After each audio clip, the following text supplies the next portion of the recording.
Um, one of the biggest topics when it comes to politics is certain people being too old to run for office.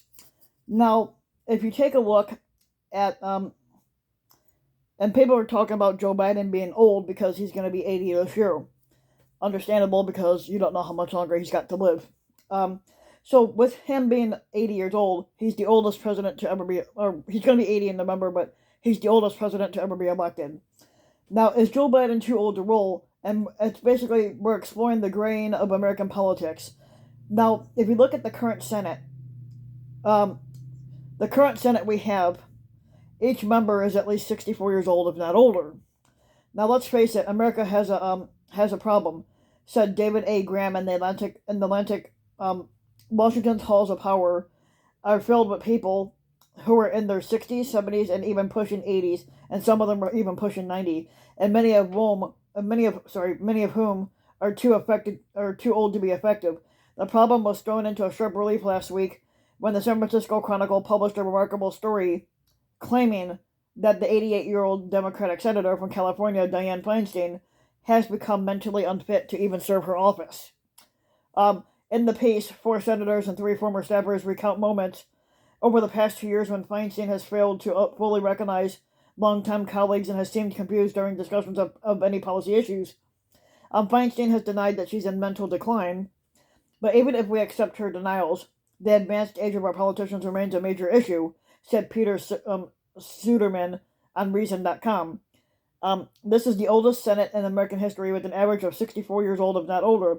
Now let's take a look at some of the oldest people in politics that we have. We have Senate Minority Leader Moscow Mitch, who's 80.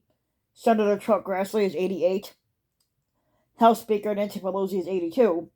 In an era in which distinctively new policy requirements and think technology regulation and problems like the climate change have taken the center stage, and we're being governed by octogenarians who haven't had a new idea in decades, it all raises serious questions about the ability of our nation's governing class to perform their jobs.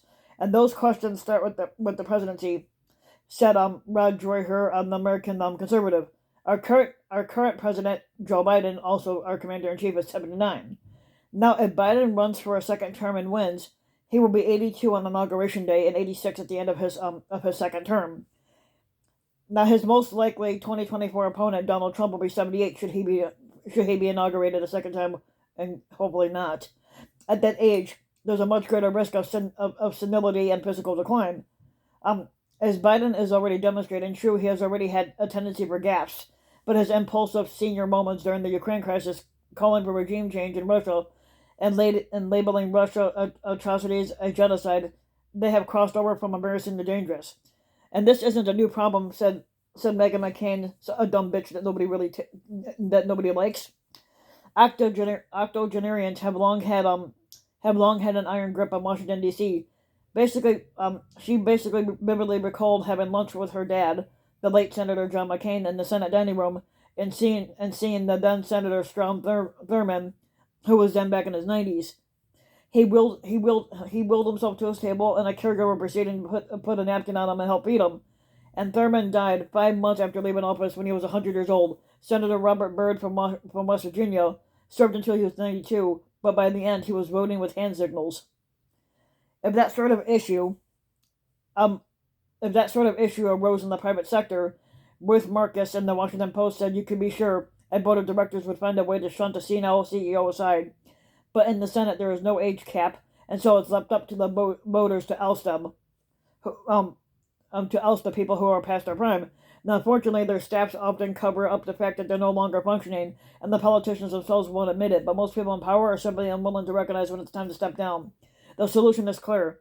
Age limits on our legislators, said Maureen Callahan in the Washington Post. Commercial airline pilots have a mandatory retirement age. They have to retire by 65. And the air traffic controllers have to retire by no later than 56. But they can serve up to 65 too, so why not politicians? A recent YouGov poll found a clear majority of Americans want an age limit of 70 for elected officials, so that means once you hit 70, you gotta retire and step down. If that limit were brought in now, it would force 30% of our current senators to retire. And who really thinks that a cohort of 70 and 80 somethings should be charting America's future? So if you like the video, you can give the video a like and subscribe to my channel, RBW King. You can also hit the notification bell so that you'll be notified when a new video comes out. And if you want to support my work even further, you could donate to my Patreon link, which you can find in the About section of YouTube. And for just a little as a few bucks a month, you could donate to the channel, and it could help go a long way. And thanks for listening.